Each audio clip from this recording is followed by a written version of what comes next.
So with no further ado, Flowers for Automated Malware Analysis, Chen-Yu Song and Paul Royal. Thank you. So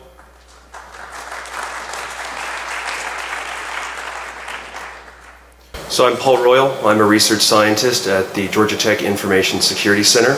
This is Chen-Yu Song. He's a PhD candidate at the College of Computing at the Georgia Institute of Technology under the advisement of Dr. Winky Lee.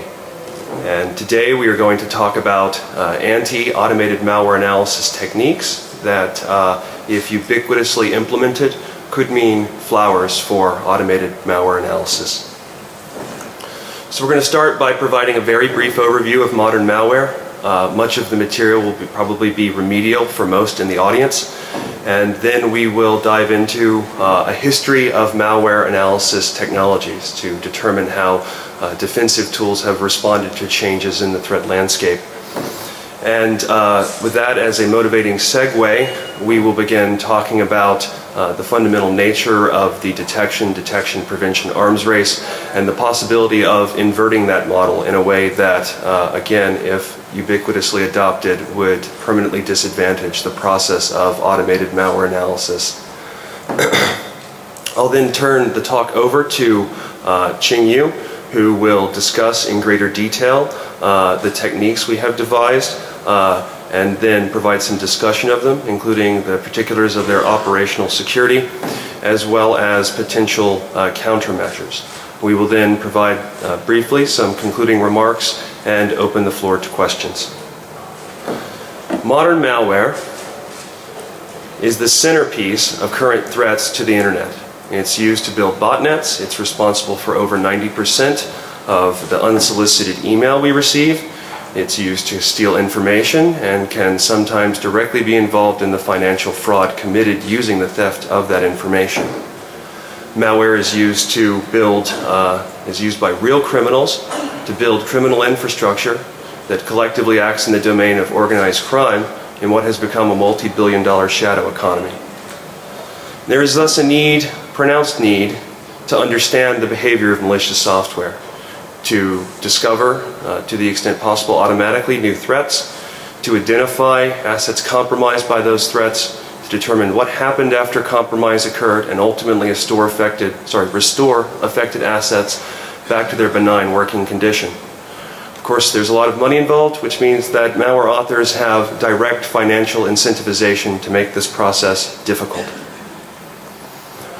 One of the earliest anti-analysis, which is almost more of an anti-reverse engineering technique, was often referred to as packing, and more generally obfuscation. And in this overview, which is somewhat grossly oversimplified, program A, which can be malware, is run through an obfuscation tool to produce program A prime, and the machine code in program A is encrypted, compressed, or otherwise transformed into seemingly benign data. And that is coupled together with a small amount of code that at runtime will reverse this transformation. Of course, the actual obfuscation technique can be considerably more complex and in some cases novel. 4 years ago, I and another researcher participated in DEF CON 16's Race to Zero contest. This was a contest where participants were given known detected malware and required to transform it in a way such that it still behaved maliciously, but was no longer detected as malicious. For that purpose, we created a tool that we never released or shared, but used to compete in the contest. And to demonstrate the efficacy of this tool, I took an old, in the wild, Bifrost bot malware sample and uploaded it to VirusTotal. And as you can see from the screen, the sample has almost 100% detections. I then used the ZeroPack tool we had created to obfuscate the sample and uploaded the ZeroPack obfuscated version to VirusTotal. And the sample, again, does not behave in a benign manner. It still behaves maliciously, it just looks differently enough to the point where detections go from almost 100% down to 0. Attackers have gotten good at this type of obfuscation. They've been able to automate it at the server side. It's called server-side polymorphism. In the traditional host-based antivirus model, there's a point in time on the leftmost portion of the top figure of this slide where malware is authored and then a point in time where it is released, and then assuming that it is not automatically detected by existing signatures or heuristic detections, some small amount of time, can be as little as 12 hours or less, or as much as days, where detections are created for this particular malware type, or perhaps other members of the same family, and detections are pushed out. In server-side polymorphism, shortly after malware is installed on a system, the malware sample will connect to the command and control and request an update. And that update won't necessarily behave differently, but it will look differently, sometimes dramatically different. And so by the time a given version of malware is detected, say version N, that version is no longer on people's systems. It's long since updated to version N+1 or N+2 or N+K for some arbitrarily large integer K. And when this is done professionally by professional malware authors, you get detections that look a bit like those of the Waldek botnet. To highlight Waldek's use of server-side polymorphism, I collected 2 Waldek samples on different dates, but uploaded them to VirusTotal on the same day. The first sample I collected at the end of 2008. The second sample I collected on the same day that I uploaded both samples to scan. So the first sample is well detected. Detections are almost 90%. The second sample has much lower detections, even though the 2 samples, as a function of their execution semantics, aren't really any different at all. So in this case, Waldek's use of server-side polymorphism comprises a 60% detection efficacy delta for traditional host-based antivirus tools. Another recent evolution we have seen in terms of obfuscations is the use of ISA virtualization in malware. In ISA virtualization, again, a program, which may be malware, is irrevocably transformed as a function of having its machine code turned into bytecode for an unknown, arbitrary attacker-decided language. So this would be analogous to converting into something that's like Flash bytecode or Java bytecode, except you don't know the execution semantics of the ISA. This bytecode is coupled together with an interpreter that will execute on the x86 platform, and the original intentions, or the intentions of the original program, are fulfilled by the interpreter interpreting the bytecode that has been bundled. So now that we have, now that we're all on the same page with regards to what the parts of the modern threat landscape look like, let's briefly review how defenders have handled these evolutions. In the beginning, there were in-guest tools that would perform automated analysis of suspect samples or known malicious samples. And given that they were in-guest tools, they would reside in the same environment as their analysis target. And in many cases, this made them vulnerable to the detection of the monitoring instrumentation they had to use in order to record and condense the actions of a sample or process of interest. And if you perform one of the most straightforward implementations of, say, Windows API hooking, what you will do is use the Windows debugging API to receive notification of DLL load events. And when you receive that notification, and again, that's a DLL being loaded into the malware sample as it's executing, you will look at the export table of that DLL, and you will go to each of those functions that have been exported and place an unconditional jump at the start of them that will trampoline into a patch of analysis code. The problem is that you have created hooks that you cannot hide if you choose the most straightforward implementation. And so what you see on this slide at the bottom is a small block of C code that will take a function that is likely to be hooked by such tools, and it will get a byte data pointer to the start of that function, and then determine whether the first 2 bytes correspond to the opcodes of an unconditional jump.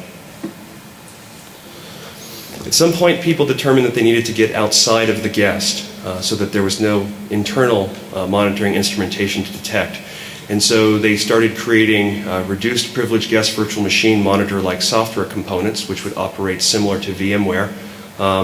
And these, prior to the introduction of hardware virtualization extensions, would operate through a combination of sensitive data structure relocation and binary software translation. And those were both done for reasons of performance. Now, reduced privilege guest virtual machine monitors are vulnerable to the side effects they create for the purposes of enhancing performance. And as a concise example, older versions of VMware if you were to execute a program that contained the sysret instruction, even if it was executed in ring 3, will be treated as a no-op. Sysret requires ring 0 and thus should generate an exception. So in this case, it's the difference of the presence of an exception that can be used to identify a reduced privilege guest virtual machine monitor.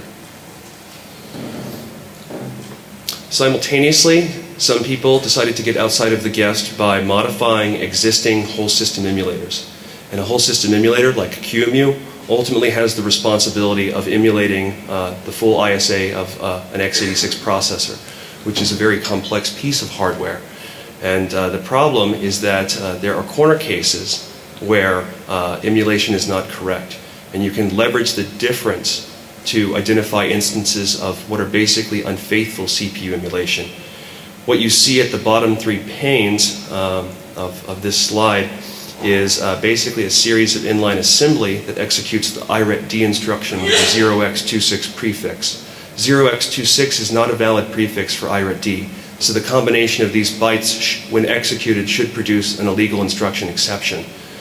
The exception will be handed to the structured exception handler, which is installed initially, and the execution of that structured exception handler begins the actual execution of the malicious program. In QEMU, something like IRET-D is actually executed instead of an illegal instruction exception, and the program will actually silently fail and simply exit with no structured exception handler. So about 4 years ago, people began investigating the use of hardware virtualization extensions to perform malware analysis. And these operate through, again, extensions to the x86 ISA. Intel's example is VTX, AMD's example is SVM, and these are represented as new instructions like VM-on, VM-start, and so forth. What these effectively created was an additional ring of privilege, like a ring -1. There was a VMX root mode and a VMX non-root mode. Guests execute in VMX non-root mode, and that includes the ability to execute in ring 0 in VMX non-root mode. But of course, there's a subset of x86 instructions that are fundamentally incompatible with virtualization, and when these are executed, a special event will occur that drops back to VMX root mode, and that event is called a VM exit. Fundamentally, if you have VM exits and you are the hypervisor, you must handle them correctly. And if there are any implementation details you have omitted, that will cause execution inside the guest to fail. And as a case in point, KVM, a popular hardware virtualization extensions-based virtualization container, and the version of KVM that shipped, for example, with Debian Linny, which was the stable version of Debian through February of last year, had a bug in it where if you executed a VM read inside the guest, instead of throwing an exception saying that this should not be supported in, without VMX root mode, the entire guest crashed with an unhandled exception. So not only is this a detection attack, but it's also a denial of service. So what I've described previously are really anecdotes that can actually be generalized into transparency shortcomings. And from those generalizations, you can create a set of formal transparency requirements that an analyzer must possess in order to be transparent to the malware that it is analyzing. So I'll briefly cover those. The first is higher privilege. That simply means that the analyzer must have or operate at a higher privilege level than the malware it is analyzing. Otherwise, the malware can detect its presence and even attack the analyzer. The second requirement states that it's okay to have side effects so long as access to them is through privileged instructions at a higher privilege level that is preemptible by the analyzer. The third is same instruction execution semantics, and that basically means that if I execute a block of code inside a virtualization container or with an analysis tool present, it must have the same semantic effect as if the analyzer was not present. The fourth, identical exception handling, means that if the sample of interest creates an exception, it must be handled and delivered to that sample in the same way as if the analyzer was not present. And the fifth requirement, identical notion of time, simply means that there should be no reliably measurable, unaccounted gaps in time. that the malware sample could use to infer the presence of an analyzer or an analysis environment. So if we look at how traditional tools stack up, in-guess tools, because they reside in the same environment as their analysis target, do not have higher privilege, emit non-privileged side effects, and often have exception handling issues due to the associated need for careful implementation. Reduced privilege guest virtual machine monitors, for reasons of performance, often also emit non-privileged side effects, and whole system emulators like QEMU or even Symix, which is a cycle-accurate CPU emulator, suffer from a lack of identical instruction execution semantics. To make matters worse, detection techniques previously relegated for more sophisticated forms of malware or more technical malware authors are now available to any novice cyber criminal. And as an example, if you look at the first half of the slide, you will see a subsection of a screenshot taken from a point-and-click, do-it-yourself remote access Trojan generation kit. This is basically the analysis resistance section of that. You can just point and click your way into detecting a number of different popular virtualization containers used for malware analysis and even circumvent certain sandboxes. If you're a more sophisticated malware author, you may want to defer the process of making sure that you do not execute an analysis environment to another specialist in the criminal underground who will make a tool that will provide these detections for you. And as an example, you could PayPal $50 to rdgmax@gmail.com and get a copy of RDG Tejan Crypter, which, as you can see from the screenshot, contains detections for about 15 different virtualization containers and analysis environments.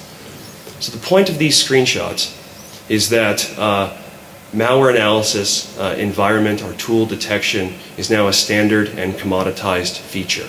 It no longer takes the technical expertise it once did, and it's very accessible. When we look at popular malware, we will also find anti-analysis or anti-virtualization associated detections. Configure checked for a relocated local descriptor table, which would detect reduced privilege guest virtual machine monitors like VMware. TDL4 will use the Windows WMI query language, which is an SQL-like language that can be used to interrogate a number of system features, including the hardware, to identify the presence of device simulation. And it can be something as simple as a label that says QEMU hard drive. Bretalab does functionally the same thing by directly interrogating the hard drive via the device I/O control Windows API.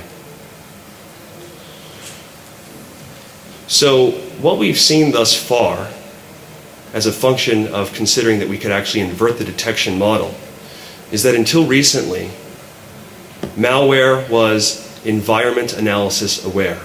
It would look for a variety of virtualization containers or analysis environments, and in the absence of successful detections for those items, it would assume that it is not in an analysis environment and execute successfully. However, there is no reason why malware could not be analysis environment oblivious, the inverted representation of the environment-aware model, which means that malware will bind to and successfully execute only on the original infected host. It will assume any other environment in which it is executing as an analysis environment and will not execute successfully. And this exploits the observation that malware is overwhelmingly collected in one environment and executed in another. And as a case in point, the Georgia Tech Information Security Center, which is just a small academic center, collects over 1 million new malware samples each month. And new simply means unique by cryptographic hash and previously unseen. So it's a very large volume. About 100,000 of these samples are collected through our own internal collection infrastructure.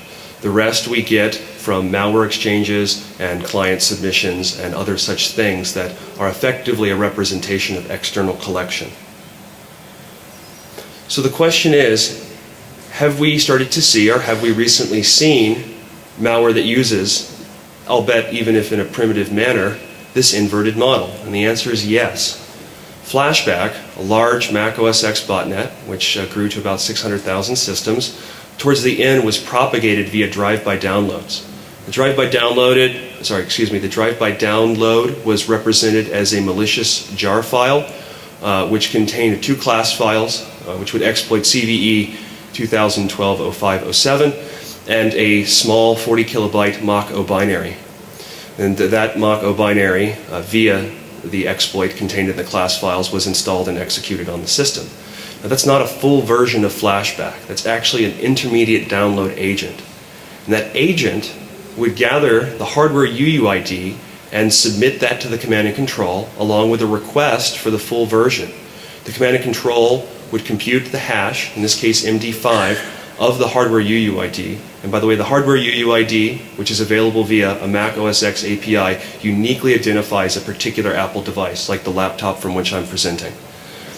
So it would take the hardware UUID, hash it, and use the MD5 sum as a decryption key into an RC4 stream cipher that would effectively bind the full flashback version to the particular host that was compromised. Which means that if you were to take a flashback sample from another infected Mac and try and run it in a virtual machine or on another physical system, it would not run because the hardware UUIDs don't match. The only way to successfully execute a sample collected in that manner is to match the hardware UUID of the original infected system.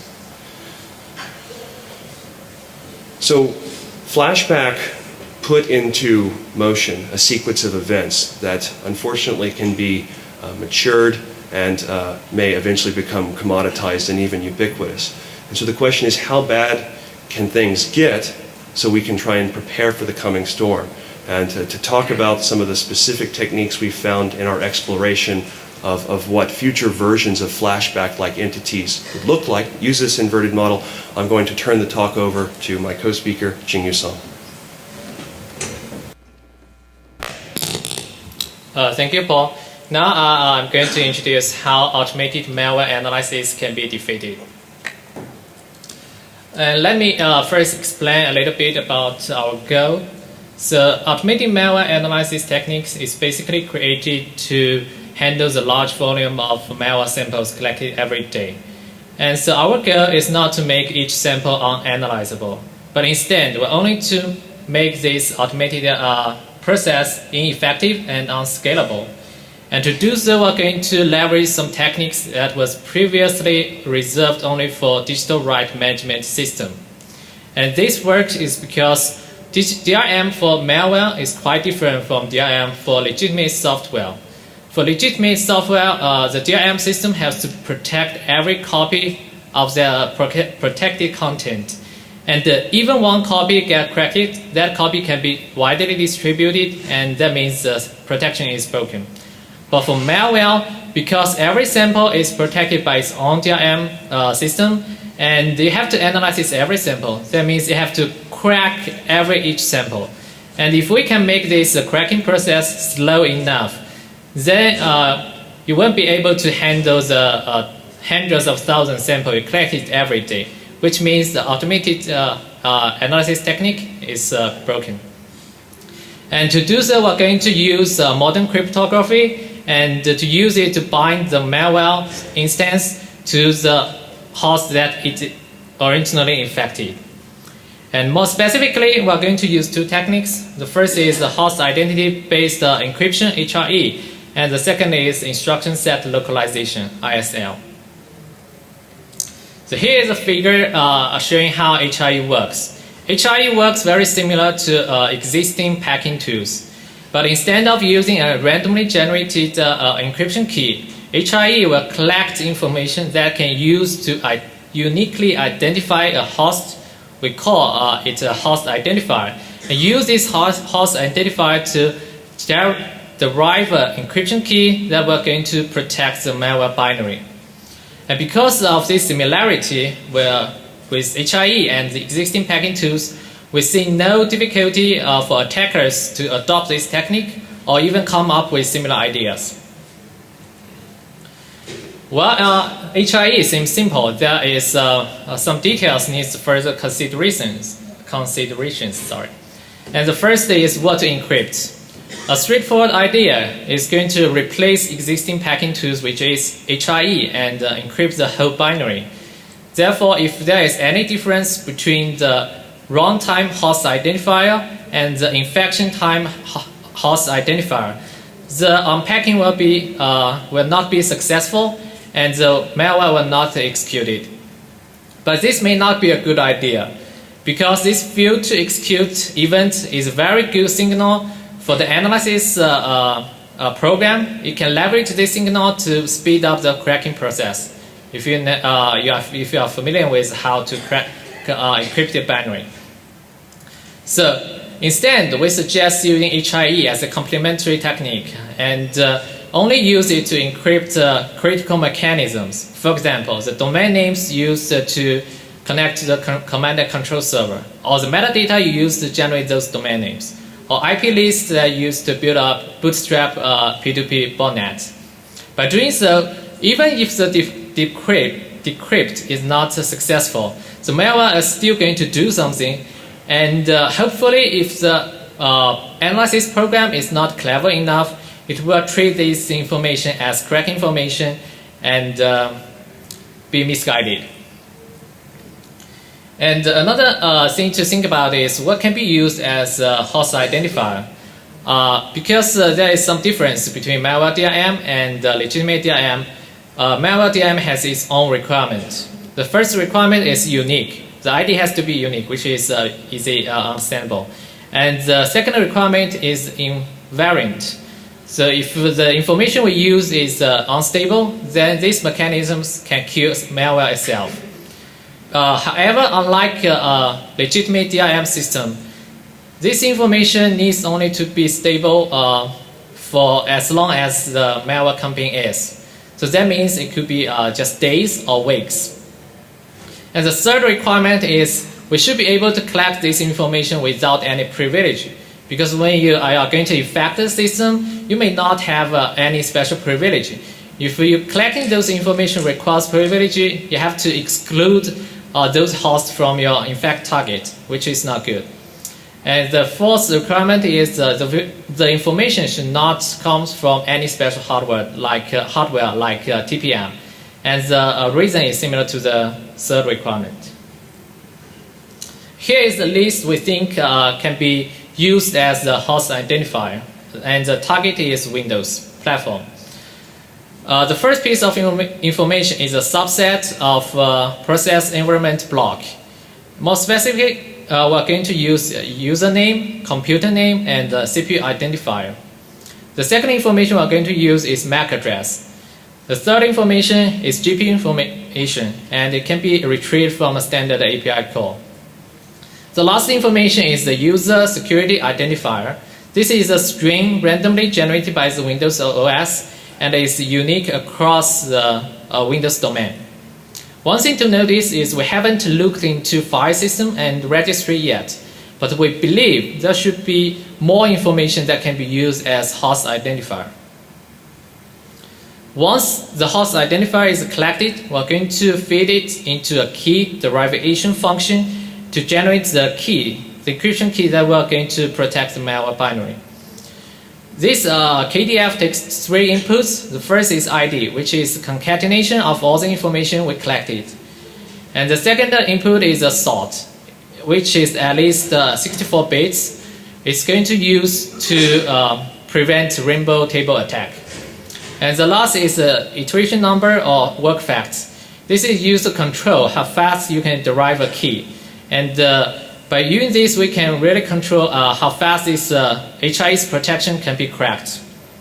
For the KDF, we suggest using bcrypt with the work facts of at least 10, or the SHA hash family with at least 100 iterations. And the last thing to consider is deployment. To deploy a binary that is protected by HIE, we need to collect the host identifier before we can send the malware to the client for installation. And usually, when you attack the computer, the shellcode is short and it is not capable of collecting and submitting those information. So as in flashback, we have to use some intermediate download agent. But one particular problem with the download agent is once the analyst captures this download agent, you can use this agent to download samples that is binding to the analysis environment and analyze it there.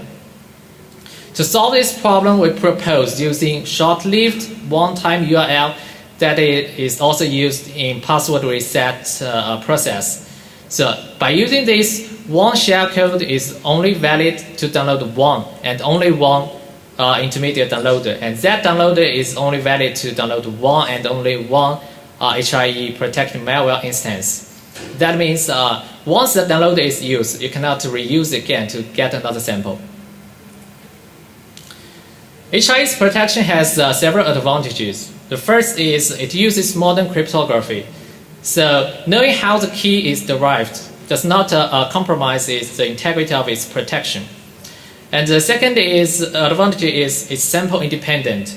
So even if you have two samples from the same malware family, even it's just a variant of the same malware binary, information collected from cracking the first one will not give you any advantage of cracking the second one. Now I'm going to introduce the second technique, which is instruction set localization. We introduce ISL to solve one problem, that is, pure host-based protection mechanism is not sufficiently resistant to forgery. This is also a problem for legitimate DRM system, and to solve this problem, they have added one feature called always online. And some systems even do it more aggressively. They are going to decouple some function from the client and put it into the server. For example, the recently released game Diablo 3. In that game, all your character data is stored at Blizzard's server. So even if you can crack the client, without being able to successfully authenticate your client to Blizzard's server, the client is not playable. So ISL is going to do similar things. First, it will use the CNC server to authenticate the malware client based on both its host identifier and network identifier. And secondly, we are going to decouple malicious functionality from the binary, so any offline analysis is not possible. By doing so, we think we will turn malware become much like platform as a service. That means the HIE protected binary we send to the client does not have any malicious functionality, but only acts as a bytecode interpreter. And the real malicious functionality will be served as bytecode tasks. And by combining the IS instruction set architecture ISA for that bytecode to a specific infected host, if you change the host, you will get a bytecode that is encoded in ISA that is differs from the ISA that malware understands. So the malicious task will not be interpreted correctly. And if you think binding an ISA to a specific host is too complicated, we also provided an equivalent effective way that involves a task encryption and decryption key, which I will introduce later. So here is a figure explaining how ISL works. On the first side is the malware binary. Again, it has no malicious functionality and is protected by HIE. Once this executable gets executed, it will collect the host ID and submit it into to the CNC server and ask for a task. On the second side is the CNC server. It will collect the runtime network ID and combine it with the runtime host ID to generate the ISA for that malware binary, and use this ISA to encode the real malicious functionality into bytecode and send this bytecode to the binary to interpret. So as you can see, if there is any difference between the runtime IDs from the infection time IDs, the ISA will mismatch and the task will be interpreted incorrectly. Again, we think ISL is very similar to existing instruction set virtualization techniques. So we see no difficulty for attackers to adopt this or come up with similar ideas. And here is two attributes we think can be used as network IDs. The first is geolocation. We choose it because the IP address is usually not stable enough. And we choose to use this information as a granularity of a state or province level, so we can tolerate a certain level of mobility. And the second attribute we're going to use as complementary is terminal system number, because sometimes the geolocation can be out of date or can be incorrect. And because this information is collected at the CNC server side, we believe it's intractably difficult to forge. And this is how the task encryption and decryption key works. Very similar to HIE, when the malware is going to be installed, the server will collect its infection time host ID and network ID to generate a key, which will be embedded into the malware binary. We call this key the task decryption key. And during the runtime, when the CNC server receives the request from the client, it will use the runtime ID to generate a task encryption key and encrypt the task still encoded in bytecode with this encryption key and send it back to the client. The client will then use the embedded decryption key to decrypt the task and begin interpreting it. So, as binding an ISA to a specific host, if there is any deviation in the runtime IDs from the infection time IDs, the task won't be decrypted correctly, and the interpretation will be incorrect. And because now all the keys is generated at the server side, we're not going to use the same KDF, but we are going to replace it with a key hash or HMAC with a key that is kept secret at the server side. As HIE, ISL has several advantages too. The first advantage is the binary sent to the client does not have any malicious functionality. So even if you can crack HIE's protection, you will not be able to analyze the program, because you don't know what this malware is capable of, what it's going to do. The second advantage is the malicious functionality is encoded in an ISA that binding to that particular host.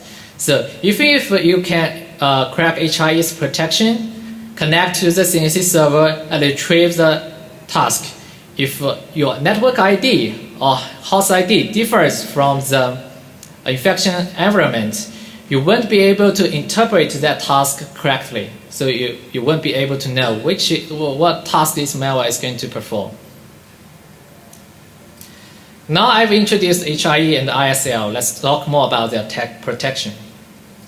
Both HIE and ISL is based on modern cryptography. So unless you can provide the same execution environment, you won't be able to bypass their protection.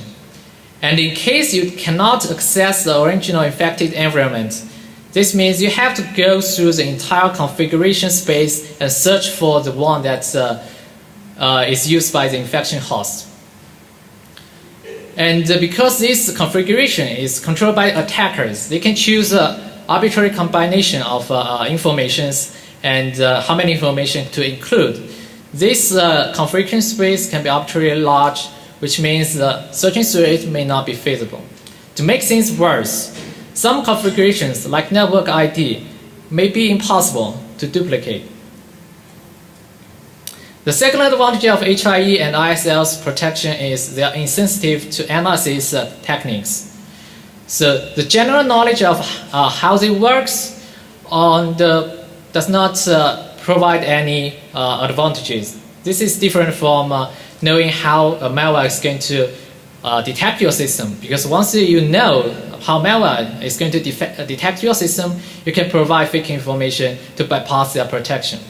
But HIE and ISL does not have this weakness. And regardless of at what granularity you are going to analyze the program, either by instruction or at high level doing system call trace or network trace, unless you can provide the same execution environment, you will not be able to bypass their protection. So now we've talked about the HIE and ISL. Let's talk about some potential countermeasures. The first and most straightforward idea is, why not just analyze the malware in the original infected environment? Well, we don't think this is feasible because that means you are going to allow the malware to execute on the client, which means you're going to allow otherwise blocked, suspicious, or malicious functionality to be executed. This means this can have a huge impact on the business operation and continuity of the client you promise to protect, and may have complicated privacy and policy issues. And another idea you may think is, if the infected host is a high interaction honeypot, is that okay? Yes, it's okay to analyze the malware inside the high interaction honeypot. But high interaction honeypot has its own problems. First, it's hard to maintain, and it's not deployed in large scale. And you really don't have the control to say when this honeypot are going to be infected and how many malware will infect this honeypot at the same time.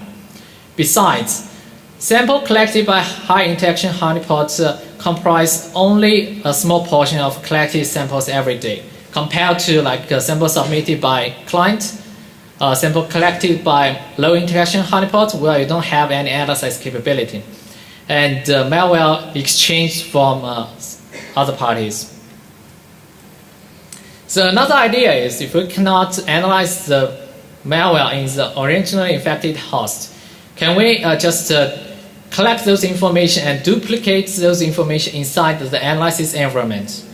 We think this is also infeasible because depending on the information used to generate host ID, you may have privacy or policy issues. For example, the attackers can choose to use your Google Sign cookie as the host ID. So will it be willing to submit this to your AV company just for analysis, a binary collected on your client? And to make things worse, to duplicate the network IDs, you're required to deploy analysis environment at a massive global scale, which we have never seen before.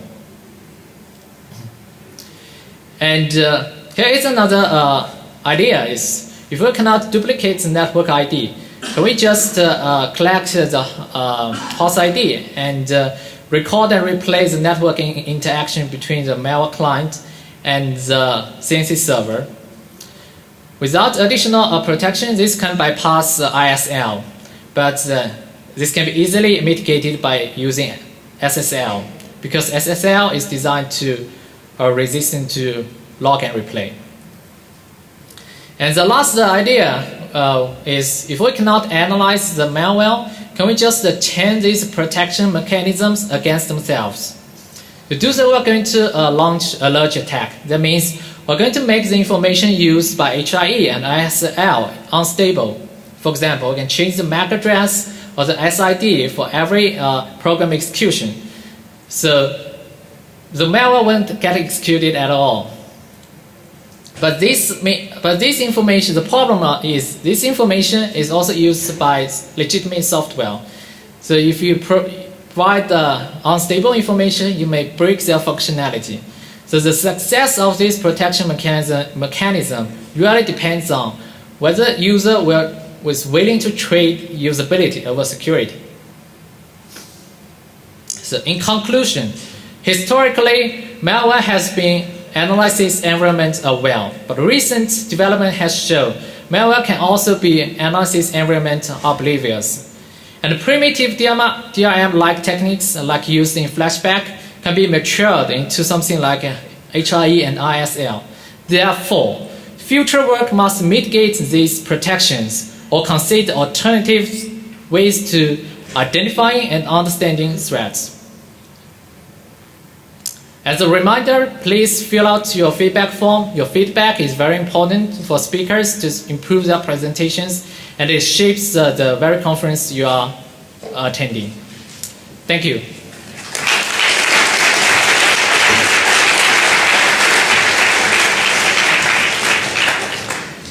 So at this point, we would like to open the floor to questions. And if you have a question, please come up to the front and speak into the microphone. If I understand you correctly, then this host information gathering and HIE happens during the, let's say, installation process of the malware on the host machine. I'm sorry, it's hard to hear you right now. Could you speak a little bit louder and a little more slowly? If I understand you correctly, then all this host information gathering and the HIE happens during the, let's call it, installation process of a malware on the host machine. That is correct. So if I would be able to get an installer of malware, then no problems for me. Well, so again, the intermediate download agent, as well as the shellcode, will contain a one-time use URL that is short-lived. And so if you're able to capture the intermediate downloader agent, if it has already been used even once, say to infect the originally infected host, you won't be able to use it again because the one-time use URL will have been extinguished. How about using a tool such as like HB Gary's Incident Responder Pro, where you could collect the RAM on an infected machine before performing remediation?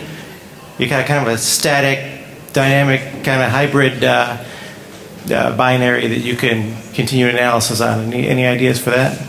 That should be effective. Unfortunately, it's not scalable. The primary purpose of these techniques is to prevent the automated analysis of several 100,000 samples a day, and not so much to prevent a knowledgeable defender or incident responder from being able to understand a particular piece of malcode. Thanks. It seems like the basic technique of that was presented here seems to skew more towards automated dynamic analysis. That's correct. Okay. Whereas if there would have to be an exposed algorithm, I would think, for either the HIE or the ISL that would not conform to known industry standards like legitimate DRM or a Java interpreter or a VB interpreter or something like that, which I would think would be vulnerable to automated static analysis being found. Well, I think the goal is not necessarily to replace conventional obfuscation techniques with HIE and ISL, but use them in complement to HIE and ISL. So you would continue to use traditional obfuscation techniques that would make the malicious portions of program code appear as seemingly benign data. And you can take, again, an off-the-shelf commodity packer or obfuscation tool, modify its source code so that automated unpacking tools based on a priori knowledge would not work, and then use that as an additional protection in an effort to prevent automated static analysis. Got it. All right. Thank you. Regarding the scalable issue you were talking about, how about using fuzzy hashes to identify similar samples that have like this pattern, and then uses automatic diff of the files to like find these kind of samples and like start automatic analysis? Without the again, without combining more traditional obfuscation tools, that probably could be effective. But unfortunately, you could have many thousands of distinct malware families all obfuscated by common tools that are subtly modified in a way that a priori knowledge-based automated unpacking tools would not work. And so that could be partially successful and would probably depend on the complexity and resourcefulness of the attacker. Thank you. As the analyst, what's to stop you from having the malware infect your analysis environment? Well, the question is whether you can, in at least the overwhelming majority of cases, replicate accurately the circumstances of compromise. And so if you were to try and grab an intermediate artifact like the shellcode or the downloader, there are one-time use URLs. And let's say that you were to use a targeted spear phishing attack. And a PDF file. Presumably, the shellcode executed by the PDF file with whatever exploit it's going to execute would also be one-time use. And as Jingyu mentioned, higher in action honeypots, if you can replicate the circumstances of compromise would be effective. And similarly, if defensive organizations can disregard organizational self-interest and come together, presumably we could create basically sort of a global alliance of analysis systems where not only can we collect and duplicate the host level identifier, but also be coming from the same parts of the network, namely the same state or province and the same autonomous system number, which would correspond to an ISP network. Okay. One other one on that, when you use like the host name and the computer name and all that, that seems like that would make for an easy mitigation task then, where your system has been infected, so go and change all the computer names and the malware won't work anymore. That would be a good way, and there's obviously an implicit trade-off in what information you're willing to change on what basis. I think it would be considerably harder to change your MAC address for every program invocation, because obviously the switch would have to recognize the new MAC address and permit the associated network connectivity with that change.